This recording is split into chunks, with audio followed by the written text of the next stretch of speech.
the first step in any good word problem is to read it and make sure you can clearly identify what you know and what you don't. You might remember this process because we did it at the end of chapter 1. Do you notice a pattern here? After chapter 1, we did some word problems. After chapter 2, we do some word problems. So I teach you all the stuff, and then we use it. It's kind of the trend for the chapters that we encounter in our class. So word problems for chapter 2, quadratics. The first step in any good word problem is to, like I said, read it, and then identify what you know, and identify what you don't. We're going to do that in just a second. I'm going to give you a heads up on the types of problems in this packet. There's only 2 types, honestly, 2 types of problems. You're either throwing an object or dropping an object. Let's think about throwing an object for a second. Imagine, like, if I threw Ben across the room. I'm just kidding. Wow, violent. I don't know where that came from.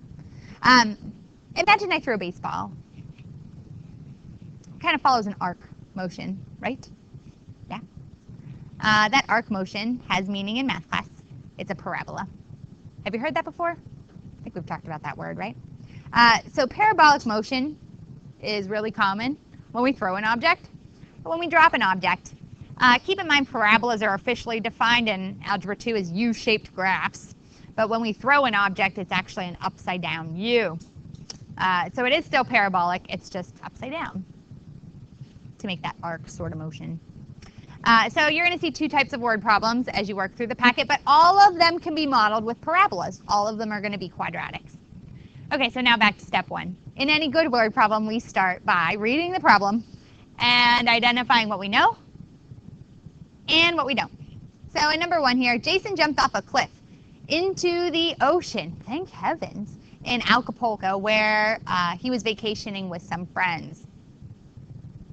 His height as a function of time could be modeled by the function h. That stands for height. H of t, t stands for time, equals negative 16t squared plus 16t plus 480, where t is time in seconds and h is height in feet. You see that little thing right there? Called your function. We talked a lot about those yesterday. That function is what we call a quadratic function in standard form. It is a function of the form ax squared plus bx plus c, and we can use the quadratic formula on it. For the sake of those that could not be with us yesterday, I am going to show you how to work out this problem using the quadratic formula. Is that the best technique for this problem? No.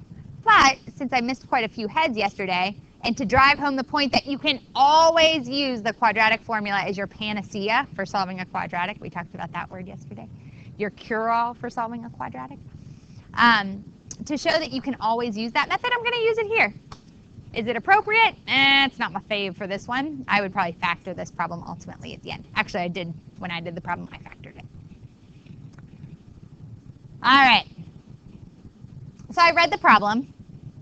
Do you see that they kind of took care of the variables for us a little bit? So h, just to review, is height in feet, and t is time in seconds. Reading the rest of the problem, in part A, we're supposed to identify how long it took for Jason to reach his maximum height.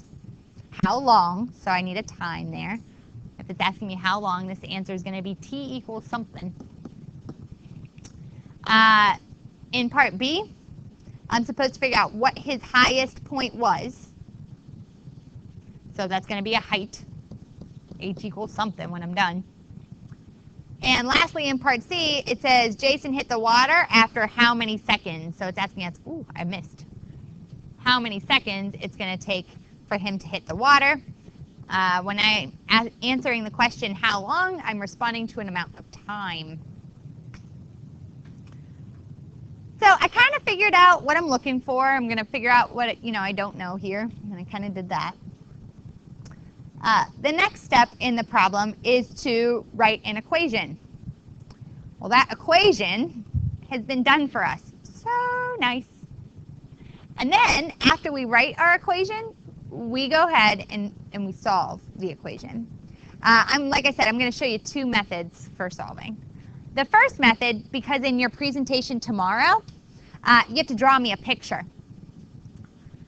I'm going to go ahead and show you how you could produce a picture of what's going on in this scenario. So let's do that. You're going to need your graphing calculator for this part. Because ultimately, it's not like you're going to freehand this picture of like Jason falling off a cliff. You're going to rely on your calculator to produce that image, okay? And then you're just going to kind of copy for your classmates what your calculator was showing you. So we have an equation, and we're going to graph it. The equation is negative 16t squared plus 16t plus 480. Ooh, humor me for a second. I see some of you typing in already. That's great. Humor me for 1 second. Some of you are in CHS ProbStat right now. Some of you might be in, programming and you're using your calculator for different things right now. Some of you are in chemistry and your calculator might be in a certain mode. So that we're all in the same mode, looking at the same screen at the same time, you need to do these steps with me or else your calculator might mess you up. Second, plus 7, 1, 2. This is called resetting your RAM. And you can tell it's done when it says RAM cleared. You don't always have to do this. I'm just doing this so that we're all on the same page. And this squashes a ton of questions that I typically get. Mrs. Lucas, mine doesn't look like yours. So now we're all on the same page. And so now your calculator should look like mine. All right, back to the y equals screen. We're going to go ahead and type our equation in. The equation here is negative 16t is going to be x squared plus 16t, which is going to be x, our variable in this problem, plus 480. Okay, if I press graph right now, what? That is not a parabola. Nope, no it's not. That looks like 2 vertical lines to me. So I know right off the bat that is not the image that I'm looking for. Like I said, we're looking for parabolas or U-shaped graphs. So I need to adjust something called my window. So press window for me. This is something that you're going to have to show your classmates when you do the problem. Okay? X. In the problem, we need to fix our X values. In order to fix your X values, you need to think practically about what X represents in the problem. Notice I swapped out X for T in the equation when I typed it into my y equals screen. Do you remember? We didn't type negative 16t squared. We typed in negative 16x squared. So what does X stand for in the problem? John. Time. Very good. Okay, look at that right now. I have a negative value for time as my X min.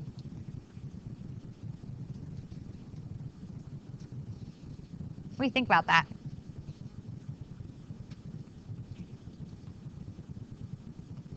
I have a negative X value right now. So I'm plotting negative time. What do you think about that? Go ahead, Helene. Yeah, you can't go back in time. It'd be nice, but we can't. So, Helene, how would you maybe adjust this minimum X value?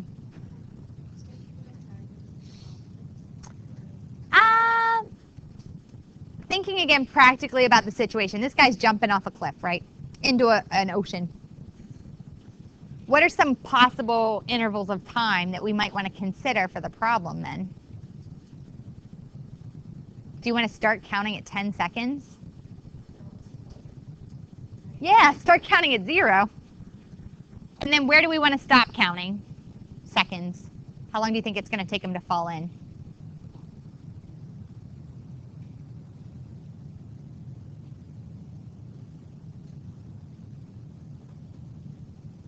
Is it going to be minutes? Do I need like 60 seconds or 120 seconds? Is he going to fall for minutes? I need an estimation.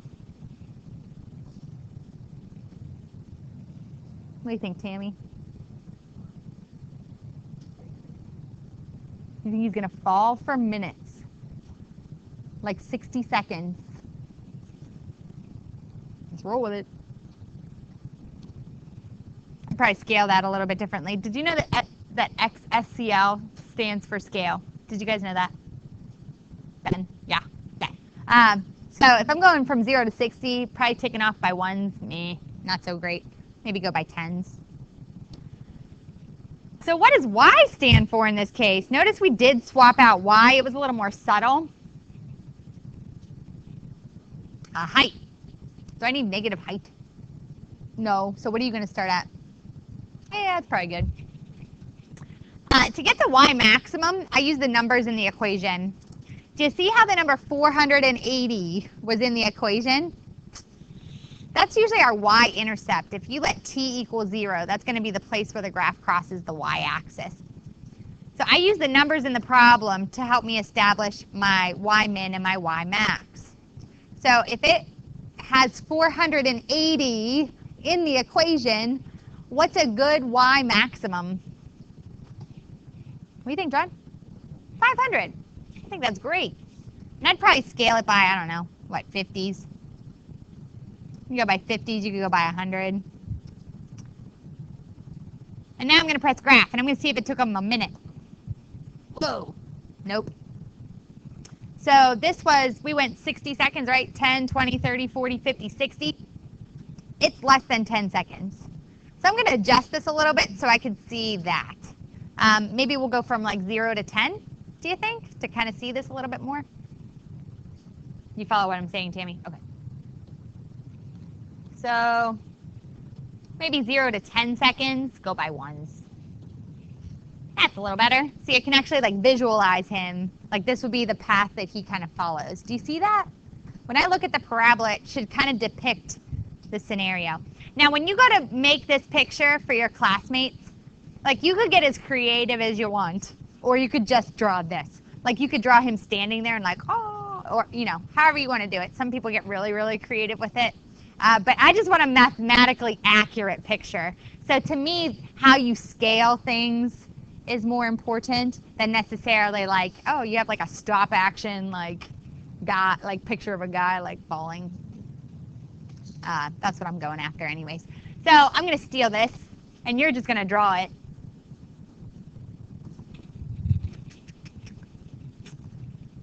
And you're going to just kind of draw it off to the side. When you draw your diagram, you know, it's real common that we label it. So this was our h-axis. This was our t-axis. You know, you put 0 on your graph, and we scaled this by ones.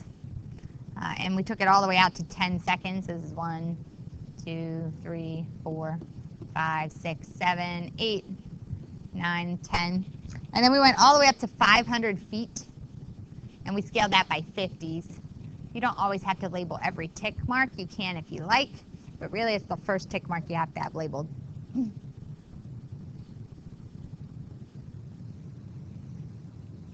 And this is Jason. That point right there is the point 0, 480.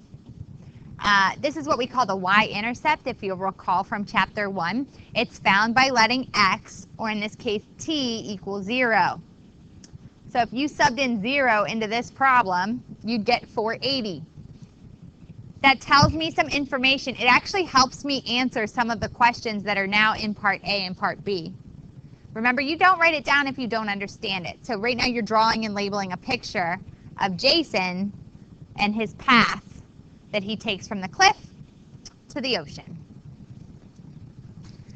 Does anybody have any questions on why I have that 0, 480 there, or why it's the t-axis and not the x-axis, anything like that? No? All right, good.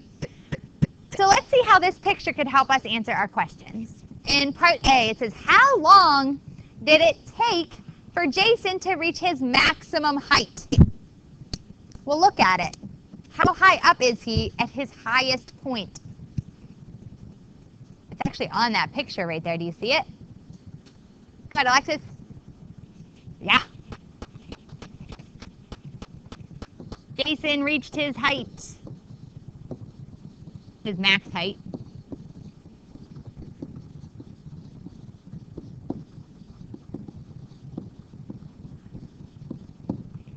At t equals 0 seconds.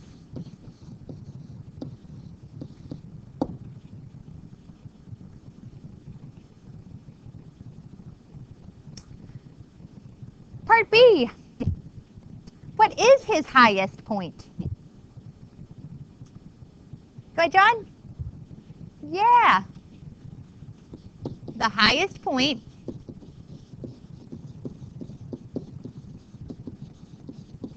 Jason reached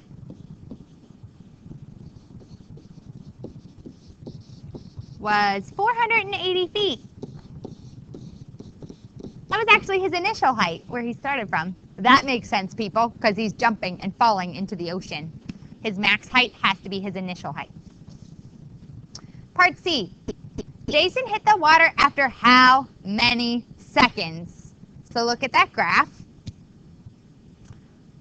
The graph supports our answer, but ultimately what you're going to do is you're going to use one of the methods, algebraic methods that we talked about in the chapter, to support why the answer exists where it does on the graph.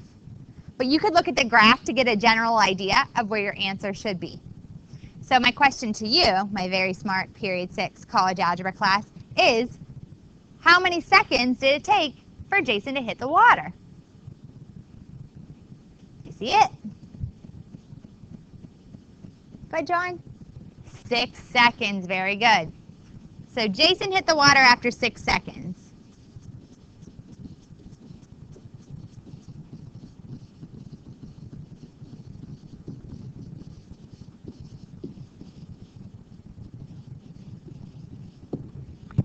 Now, it's nice that our picture does support this response, but ultimately your test is going to rely a lot on the method that you use, algebraic method you use to support your answer. So please understand that though there's an answer on our picture, you have to either use factoring, the quadratic formula, completing the square, or the square root method to support your response. This is something you're going to have to do for your classmates tomorrow. Tomorrow, you get to pick whatever method you want to do this step. Because there were quite a few of you out yesterday, I'm just going to use the method that we talked about yesterday. I'm going to show you the quadratic formula. Is that the best method for this problem? No. I would factor this problem if it were me. But the quadratic formula will produce an answer for you every single time. And because, again, some of you weren't here yesterday, here's your example. You ready? You're going to ultimately go home and watch the video, fill in the notes if you haven't done so already. But here is another example for you to go off of. So it says, Jason hit the water after how many seconds? What they're saying there is if he hit the water, that height there, h of t, is going to be 0. So ultimately, we have to let our final height in the problem equal 0. Does that make sense? Why that is? We have to let our final height equal 0 because that's the height at the ground. It's called ground zero sometimes, you know. It's because height is 0 there. So in my equation that I highlighted up here in yellow, this guy here, see, remember him? I highlighted him. That equation, I'm going to sub in 0 for h of t.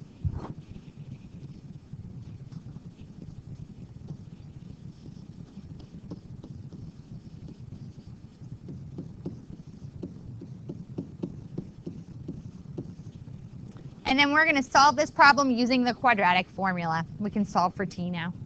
A is your coefficient of your x squared. B is your coefficient of your x.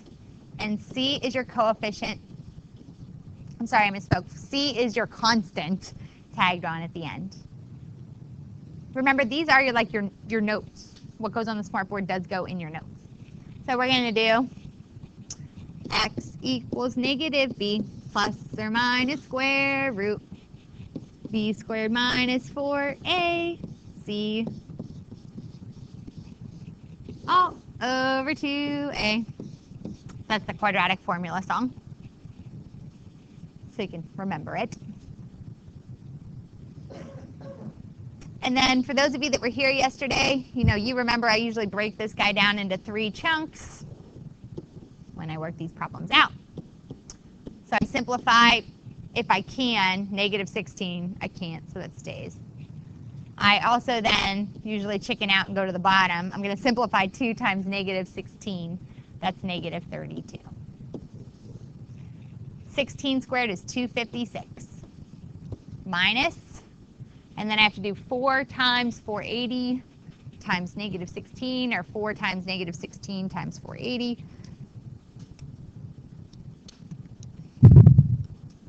I don't do anything fancy with the signs here because I brought my minus across. So right now in my calculator, I just found the product of 4 times negative 16 times 480. So when I multiplied those three things together, I did get negative 30,720. Minus a minus makes a plus. So to simplify that radicand, in other words, to simplify that number underneath the radical, I'm just going to go ahead and add 256 to it. And you get 30,976 all over negative 32.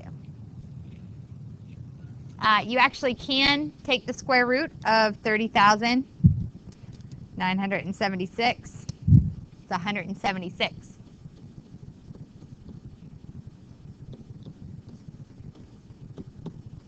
And I can actually simplify this. Remember, you get two answers. I'm going to do negative 16 plus 176 over negative 32. And then I'm going to evaluate negative 16 minus 176 over negative 32. Eyes on the prize. What am I trying to get to? We said that the answer to our problem is right there. I'm algebraically supporting right now why it takes him 6 seconds to hit the ocean. Do you see how he hit the ocean at 6? He's happy. He made it to the water safely. So here's how the algebra sort of pushes that answer out. If I did negative 16 plus 176, divided that by 32, you get negative 5. But Helene said it. We can't have negative time, right? So this answer is garbage. But if we do negative 16 minus 176, divide that by negative 32, you actually do get an answer of 6. So that's how the algebra supports what our calculator produced graphically. It's pretty cool, I think. I like it when the numbers all make sense like that. What's up, John? Right. Do you see how one doesn't work? Yeah. Parabolas quite commonly can have two intercepts because they're U-shaped graphs. They could hit the graph twice. They could also hit it once, or they could hit it not at all, depending on where the U is. That kind of goes back to that, fundamental theorem of algebra where, like you look at the degree of the problem, and that tells you how many solutions you can have at most. So we can have two solutions, one solution, or no solutions. This one would have two, but one of them is kind of extraneous for the situation. Does that help you out? That's not you. Okay. So does anybody have any questions about how I did this one? So this is a process you're going to replicate tomorrow, like when you make your poster, and then present to the class. I'm going to do one more just to make sure you understand the expectation that you have to meet when you come back to class tomorrow. Number 2, if a toy rocket is launched vertically upward from ground level with an initial velocity of 128 feet per second, then its height h after t seconds is given by the equation h of t equals negative 16 t squared plus 128t. If air resistance is neglected, so there's no coefficient of friction for this problem. Now what we're going to go ahead and do is, kind of read through the rest, but we're going to produce a picture, a graph in our calculator, and it says how long is it going to take for the rocket to return to the ground. It says after how many seconds will the rocket be at 112 feet above the ground? How long will it take for the rocket to hit its maximum height? And what is the maximum height of this rocket? So the first thing I kind of do is I read through the problem. They told me what I know and what I don't. I don't know h and I don't know t. Those values are going to vary. In part A, however, it says how long is it going to take for the rocket to return to the ground? Remember, whenever you see the word ground, you want to think, hey, let h of t equal 0. we need to figure that out. Remember I said that you're always going to produce some sort of image of the problem for me. That always comes from graphing your quadratic in your y equals screen. So we're going to go ahead and type our equation into y1 there. So this equation was, where did I put my paper? There it is. You had negative 16t squared plus 128t.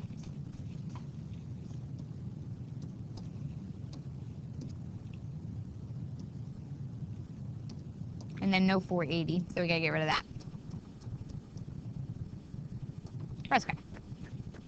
Hey, look at that. That actually worked out. Pretty nice. I don't know that you need all these y values up high. You know, so I can get rid of some of those high up y values, you know, maybe take our y max down to like 300 just to get a more accurate depiction. Kind of what we're looking at there if you launch the rocket.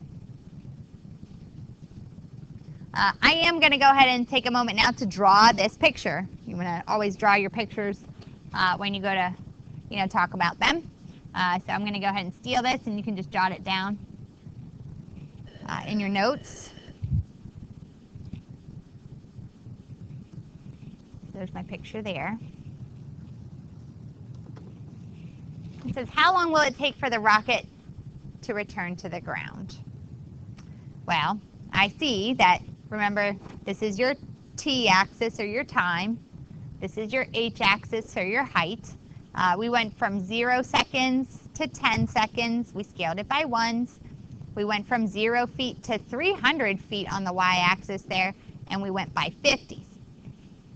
So you could look at the picture and figure out how long it took for the rocket to hit the ground. Do you see it there? You know, you could draw a little explosion, like clouds of smoke, rocket hits ground, whatever. But that's where it hit the ground.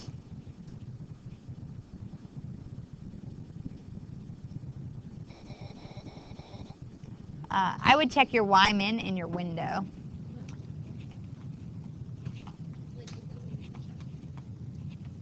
Oh, yours is broken, yes. So you just have to adjust your scale. Do you see how it goes from 0 to 10 by 10s? Well, it has a tick mark at 10, but none in between. So you can just change that to 1. Okay. Hey, Ben, what do you think? How long did it take for the rocket to hit the ground?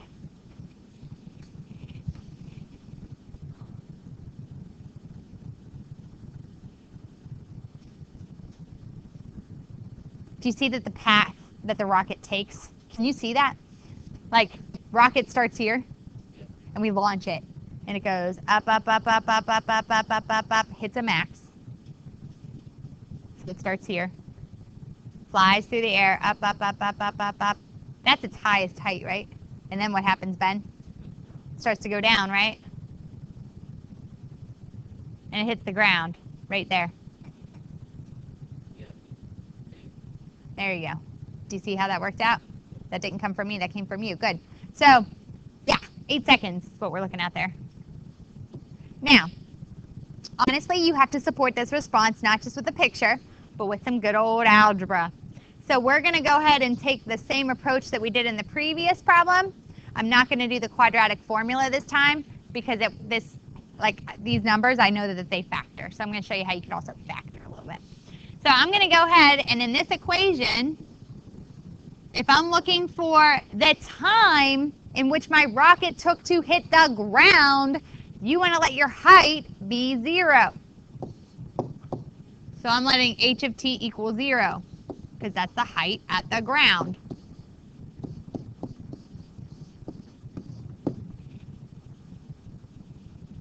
You could do the quadratic formula on that. But I see that 16 and 128 have a common factor. I'm going to go ahead and use my GCF method. Take out a negative 16t, and what's left over is t minus 8. So when you factor your method, you got to get one side equal to 0. Always try your GCF method. It worked this time. So I took out my GCF. Now I use my zero product property.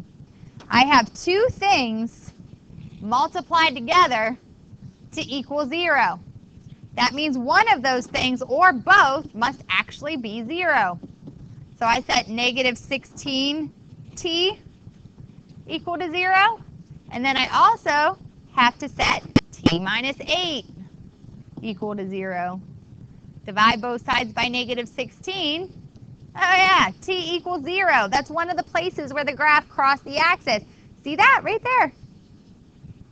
So the algebra confirms what our graph finds. Add 8 to both sides. Oh yeah, we just found what Ben found. Took the rocket 8 seconds to complete its path until it hit the ground. That's nice. Now in part B, it's a little bit different. This time around, we're supposed to figure out how many seconds the rocket will be 112 feet above the ground. So this time, they're saying, hey, let your height, or let h of t, that's fancy talk for height, equal 112. So we take our equation and we let h of t equal 112. Once again, I know that 16, 128, and 112 all have a common factor. So I'm going to go ahead and factor this problem. In order to use the factoring method for solving a quadratic, you must get one side equal to 0. So presently, I'm subtracting 112 from both sides. Now what I'm going to go ahead and do is take out that negative 16.